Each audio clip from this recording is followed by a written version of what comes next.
Welcome to the Fabulous 50s and beyond. I'm Jim Pollard, your co-host with my wife, Jeanette. Today we're going to talk about Jeanette's recent mission trip to Marseille, France, the largest seaport in France, the oldest city in France, some over 2,000 years old. It's hard for us to think about that when America is just over 200 years old. But you stay tuned and we're going to have a very interesting show for you. And he'd say, go with what you got. Start from where you are. Give it your best shot. Keep reaching for that star. Get in the race. Keep your own pace. Keep moving and never stop.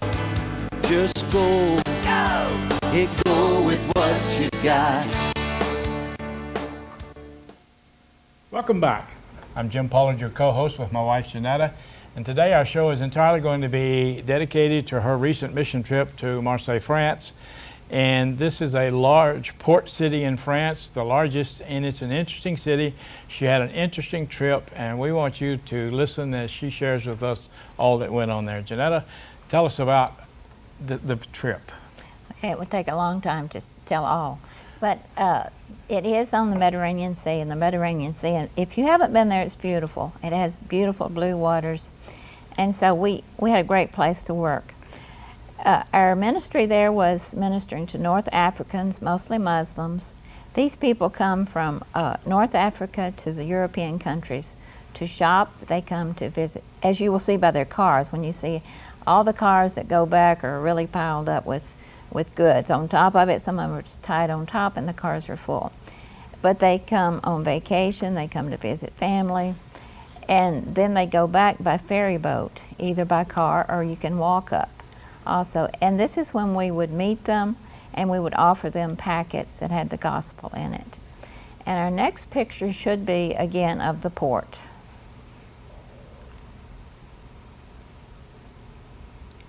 That is a large port area that you can see, and look how blue the water is.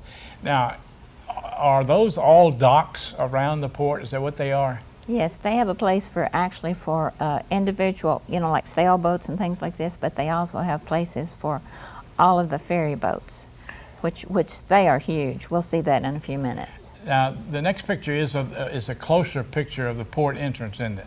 Yes, it is, and that actually says, has a huge sign up there saying Marseille Europort. And I think primarily we went to two cities. We went to Algeria, or we ministered to two cities, Algeria and Tunisia. And so this was, cars are lined up there, and this is, you can see someone up there at the front offering people in the cars a packet of our literature. And go ahead. I was just going to say, now the next one actually shows a closer picture. Yeah. Yes, it does. It shows, you can see things on the people's cars. This was very interesting to us because to us France was very expensive, but it must be less than what Africa is, or else Africa doesn't have the products that they need, because you can tell how they would pile things into and onto their cars. And they would stop before they had to go across, and this is when we approached them about giving them a packet. And there was actually one man who was in a van one day, and there weren't many cars out there, so he had just passed us by. But I noticed that before he got to the point where he went to the authorities and showed his paperwork, that he pulled over to the side and he stuck his hand out the window. And I told somebody, I said, I think that man wants a packet. And sure enough, one of our people ran over there, put a packet in his hand, and then he put it in his van and he drove on. So that's exactly what he was waiting for. Now, that boat in the background, that's not a party boat or a car or a cruise boat like we're used to. That is a ferry boat, right? That is a ferry boat. They can drive their cars on it and take them just like they are. And as I said, there's what they call a car gate, and there's also a ped gate. The ped gate is where the pedestrians would actually walk up to an area, and they'd be loaded down with packages too, and they would check in there, and then they would have another entrance from what the cars do. Of course, most of the activity was the cars, and you'd see a lot of cars that were very expensive cars going across there. I just was thinking of that. Prior to her actually getting there, she was, the planes were messed up. She had to sit on the runway in Washington, D.C. for how many hours? About 2.5. 2.5 hours, and since she had to sit on the runway for 2.5 hours, she missed her connection in Frankfurt, Germany. She had to sit in the airport in Frankfurt that they were just talking about, that the terrorists were talking about blowing up. And it's an interesting afterthought, and I'm sure you thought about it, right? Yes, I did. I said, we were just sitting there for all day about a month ago, and now then they were talking about somebody was planning on blowing it up. Interestingly enough, we went, when was it we went to Europe and flew into? 1979. We flew in 1979, we flew into that same airport. And this was our first trip into Europe, into an area like that especially. And we were really amazed that when we got off of the plane there in Frankfurt, that they had these huge billboard-size posters of pictures of actual terrorists, and that the security in the airport walked around with what we call machine guns, automatic rifles, and this was in '79, which was quite a shock to us at that time.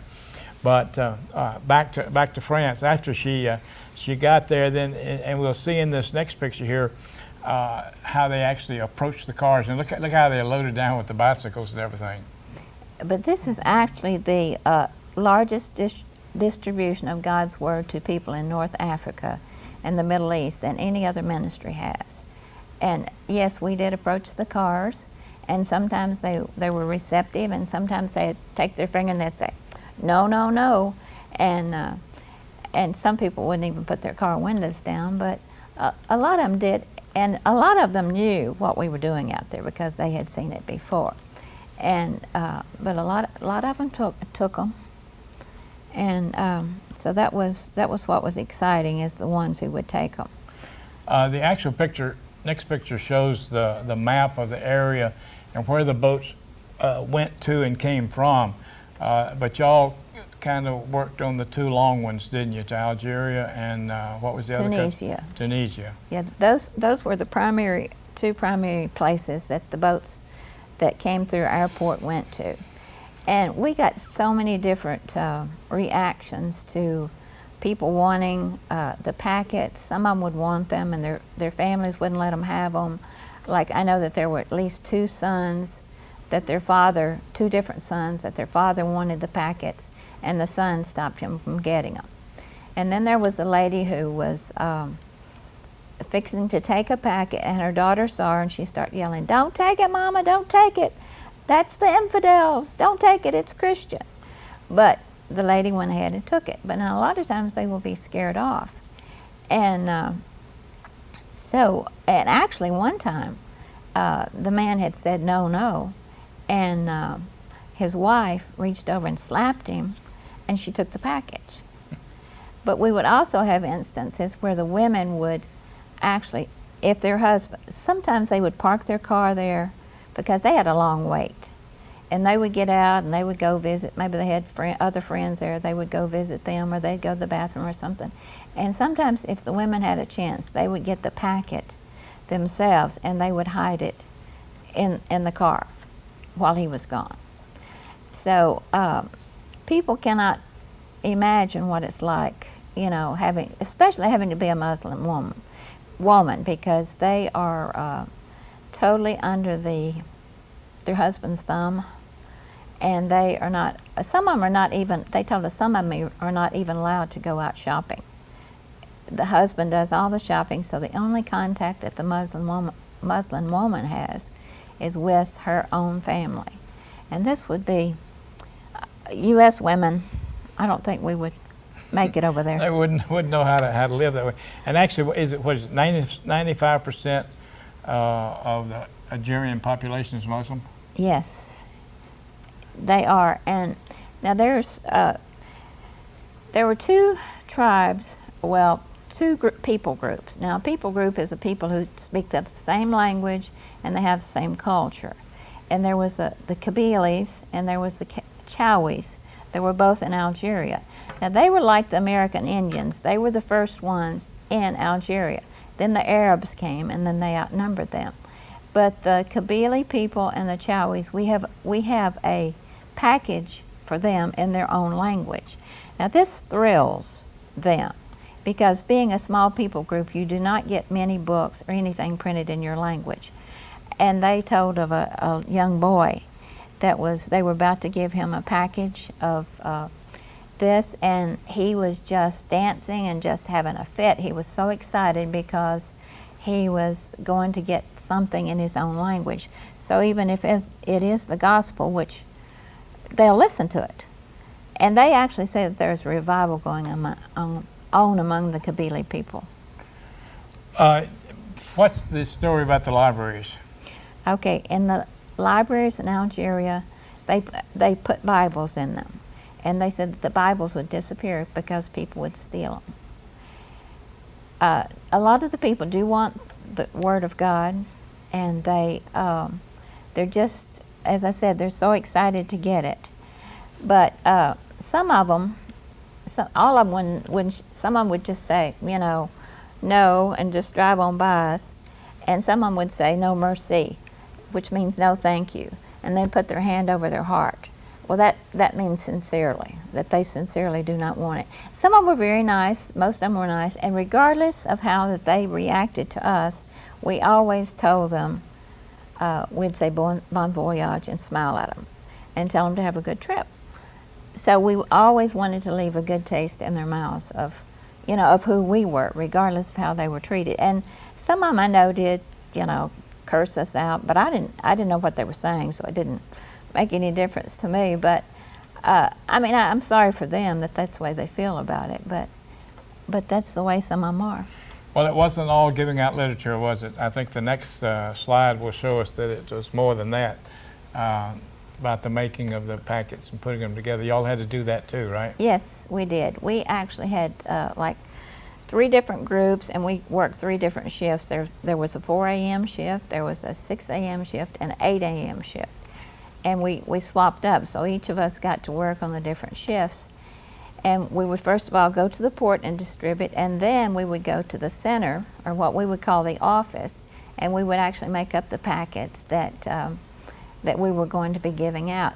And the next picture will show more of what's in a packet. All right, yes, there is one of our packets that we gave. In there was a New Testament. There were 2 children's books. There was a book by Josh McDowell entitled The Witness. Now they said that was a book that was geared almost totally toward Arabs, because their culture is so different from ours. They said that they had put some things in there that if we read it, we'd think, well, that's silly. So they did a book especially for Arabs. And then there was a DVD that had the Jesus film in it in 16 different languages.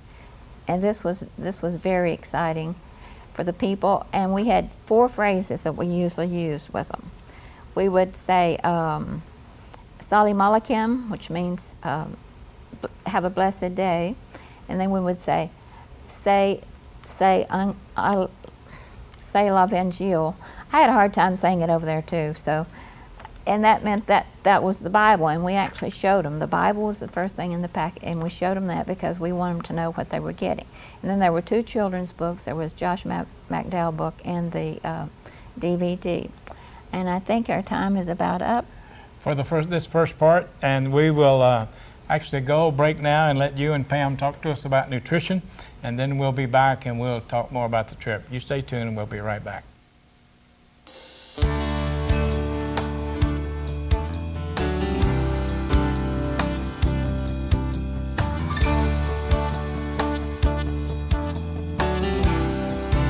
We welcome back Pam Ward today. Pam is a registered dietitian at Western Baptist Hospital, and it's so good to see you again. It's good to be back. And what are we going to be talking about today, Pam? Well, today I want to talk a little bit about foods that can trigger migraines. We seem to have an abundance of that around here. I think we do, because we were talking, and there's a high percentage. You may know the percentage of people who have them. Well, I do know that it's much more prevalent in women than men. I don't know what the actual percentages are, but they're relatively high. And people need to realize that a migraine headache and a regular headache are not the same thing. The severity is very different. Well, I'm blessed because I've never had one. You are blessed, and they're not the most pleasant things to have. That's what I hear. So, what are some of the things that someone could do that, if you have one? One of the first, well, as far as once you have one, unfortunately there's not anything dietary wise that you can really do. Some people can have found that drinking a little bit of caffeine can help alleviate some of the symptoms, but once it's there, you're probably going to have to treat it with medication. What I want to look at today is more the type of things you can do to prevent them. And one of the ways to find out what works for you, what doesn't work for you, is if you do have frequent headaches, keep a diary. Once you feel one coming on, stop and think back. Have I eaten? What did I eat? Did I not eat? What did I drink? Have I been under stress? And just jot it down. And that way you can see if there's a pattern developing, that this particular food does act as a trigger for you, or this particular beverage does act as a trigger for you. And that way when you see your physician, you can give him a clearer picture so that he does know what you're working with. So it could be food, partly your diet, that's causing it? It certainly can. There are some foods that have been proven to be migraine triggers. One of them, for example, is red wine. Alcohol in general can be a trigger. Red wine tends to be a particularly strong trigger. Champagne can be, beer, whiskey, all of those can be triggers if you are migraine prone. So if you choose to drink and you do suffer from migraines, those are things you might want to avoid. And watch and see if it makes it, and see if it again, brings it on. Yes, keep that record so that you can see what you're dealing with. Skipping meals. We all know that skipping meals can lead to headaches. So fasting, skipping meals is something someone prone to migraines doesn't need to do. They need to, try to eat every 4 to 5 hours. And it doesn't necessarily have to be a big meal, but eat something, and so that blood sugar level doesn't drop, so that insulin's not triggered, and hopefully that will keep those headaches from coming. Aged foods. People don't think about that, but the more aged a food is, the more likely it can be a headache trigger, such as particular kinds of cheese, that type of thing, aged cured meats, those things. There's a substance in them, it's an amino acid derivative, it's called tyramine, and the protein breaks down and creates this substance, and it can be a headache trigger for people. I never heard that. Yeah, aged cheeses such as blue cheese, cheddar, Swiss cheese, Parmesan cheese, even some of the processed cheeses. Cheese can be a particularly strong trigger. So again, that's something that people really need to watch if they're prone. Or it could possibly be meat. I mean, I know that sometimes they cure meat for, especially country hams. They do, and it's not only just the curing process, it's with the addition of nitrates to the foods, nitrates and nitrites, preservatives that they add. Those have been proven to be triggers. Things such as hot dogs, sausage, pepperoni, lunch meats, all of those can have those things added, and they can also be triggers. I mean, these are things that we all eat, or we do. Almost all of us We eat do, them. and you don't think a thing about it. And I'm not saying that it'll always trigger a headache by any means, but if you're prone, if you've already are susceptible to migraines, they certainly can act as a trigger. And I can't stress enough that keeping some sort of diary so that your physicians can see it and so that you can learn, oh, this is not a good thing for me, this I need to avoid, it's a great idea. But it's, I think it would be kind of hard to remember to write down everything you eat. It is, and I realize people aren't going to write down every bite they've taken, but typically with food additive headaches, they're going to be 20-25 minutes after you've eaten the product, so you're not having to think, what have I eaten all day? And headaches or migraines that are caused by food additives tend to be a little bit different. You tend to start with maybe some pressure in your chest. Your face actually feels like it tightens up. You feel pressure in your face. You may get a burning sensation or flushing sensation, dizziness, of course, headache, and it tends to go across the front of your head, across the front and to the sides of your head. You can also be sick to your stomach. So these nitrate or nitrate headaches are going to be a little bit different, but they're still classified as migraines, and they're still unpleasant. Well, it does sound, I know that I have seen people have them, and I know that it's very painful, but they're miserable, and they can be just absolutely debilitating. Most people with a true migraine end up in bed, until medication can help it pass. There are also just certain foods that maybe don't fall into either one of those or any of those categories that also can be triggers for people that they need to watch out for, peanuts and peanut butter, or any kind of nut butter can be for some folks. It's, you know, there's so many things that I think the preservatives that they put in foods today is, And you that's know, what a lot of it is. It's the detrimental. preservatives. And you know, as you said, there are so many things, and that's one of the reasons, again, that this food diary is so important, so that you can see what it is, because you know, you can't realistically just omit all of these foods from your diet. So basically, you really need to go to your doctor and see if you can't get some medication. If you suffer from migraines, you're probably going to require medication. But if you can figure out what triggers the migraines, maybe you won't need it as often. Right, and he can decide that if you take him your records You and take show him your records and let him see what might be triggers for you. Right. Well, listen, I think our time is about up for today, and we thank you for being with us, and we hope you'll be back next week. I'll be here.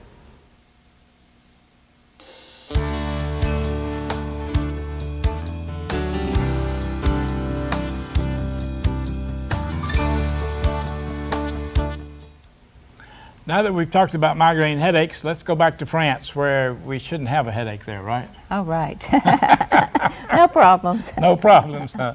Well, we're talking today about Jeanetta's recent mission trip to Marseille, France, and the work that was done there. And it was interesting that she just was taught before we took the break. Some of the things that she talked about was the different phrases that they used, and I got tickled. She said that one of the missionaries, one of the guys there, was kidding her about her accent, that he had a hard time understanding some of the phrases that she was saying, and he was sure that the natives had a difficult time understanding them too. But the great thing is that they didn't necessarily have to understand all we were saying. Some of them were eager to get the gospel anyway, so that was good. One thing I wanted to talk about was how the Muslims treat what they call their holy book. Of course, to them it's the Quran. They have utter reverence for that book. They build a shelf high in their house so it will be above everything else. They think it's terrible that we write in our Bibles, because they would never dare to do that. And they just really treat it, you know, as I said, with a lot of reverence. And even the Bible they consider a holy book, even though they think it's been changed and that it's not really God's word anymore. But and one thing funny that Andrew told us, he said that some man came up to him one day and he was talking. Andrew was the director of the program. He said some man came up to him one day talking about Jim's book, and he said I couldn't figure out what he was talking about. And finally, as he talked some more, I figured out he was talking about the King James version of the Bible. And I thought about you because Jim's book, you know. Another thing that in your packets, because I know you shared this with me, which would be interesting that the people might want to know, is that if there was bent pages or phrase or anything, y'all did not give any of that literature out, right? No, they would not give anything out that wasn't like almost, as far as they could tell, perfect to the Muslims. And anything that that wasn't used by them, they would put in a box, and we could bring it home to show people that we had distributed over there. Another thing that I was surprised when she would email me and we'd talk on the phone, that I was surprised at was the age of the people who were there, because in this next slide we're going to see a lot of different ages, and you can talk about the ages and span of the people who were there. Yes, two people on the back were a grandmother and a grandson. He was only 14 years old. Now you can bring anyone from, I think it's age 7 or 8, I've forgotten which, up to age 17 if they have a chaperone. And his grandmother had come as his chaperone. There were actually 9 people who came from a church in Washington State. And the girl on the front, her dad was there with her. And the lady in the rainbow color shirt, she is a minister's wife from that church in Washington. And every year she takes a group on a mission trip. So this was their mission trip this year. Well, we did have a lot of young people in our group, and it was exciting to see how dedicated that they were. We know that a lot of these people are going to throw their stuff down somewhere, but God's word, God says that His word will not return void, and so many of these packets are picked up by someone who wants them. we actually had this man come through the port and tell this story. He said that he was sleeping under a tree one day, waiting for his boat to leave.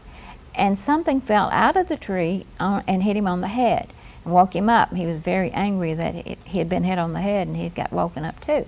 And then he saw it was the Bible, the New Testament, and he began to read that, and he became a Christian just because of that, because someone had left that there. And then there was another, one of the workers saw a DVD on the ground, and she started to go pick it up, but she saw this Muslim woman coming, and she decided she'd wait and see what happened. Well, the Muslim woman reached down, picked it up, and just kept walking. So regardless of how it was put out, it was, Right. it was used. We have some other pictures here. I think the next one, these are actual journeyman missionaries. The two on the left are, yes, they are ministering in France. The other lady was from Texas, and then the one on this right end she was from England. She lived in England, so we had a lot of fun with her laughter and all. And her brogue, an English brogue. And the next picture is some of the work in the city. That's right. We were, yes, we distributed in the city, and this would be like one of the areas where we would distribute. And then there's the next picture you should be familiar with. It's a McDonald's. I don't know if you can see the sign or not, but that was within a half a block of our hotel. And we did at one time distribute Bibles there too. And then the next one should be, we did a lot of praying, and people all over the United States were praying for us. But there were a lot of instant prayers that were answered. Like this one lady, she was French, and she spoke both French and English. And she prayed that God would send her someone who would ask to see the gospel, hear the gospel. And so the very next morning, this man walked up to her and asked her if she could tell him how to become a Christian. And so it was just really, it was a wonderful trip. We met so many people. These young people were so dedicated, and everybody was dedicated, and we just had a great trip. And it's interesting enough, and we're about out of time here, I just want to say that one of the things that they found out, that a lot of these people who accept this literature and become Christians, they do this at a great risk to their life, because she told us the story of two Egyptian girls who actually received the literature and received Christ, became a Christian, and that they were brutally and cruelly murdered by their father. They were actually burned to death alive. And so they do this at great risk to their lives. Well, we want you to know that if you would be interested in us making a presentation to you, we have a 1 hour presentation, PowerPoint presentation that we could do at your church. We could do that for you also.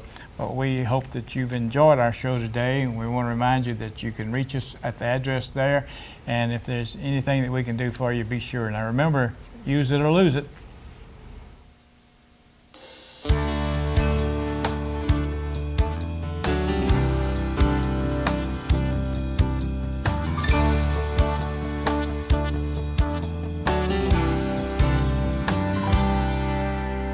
Can't see as well as I used to.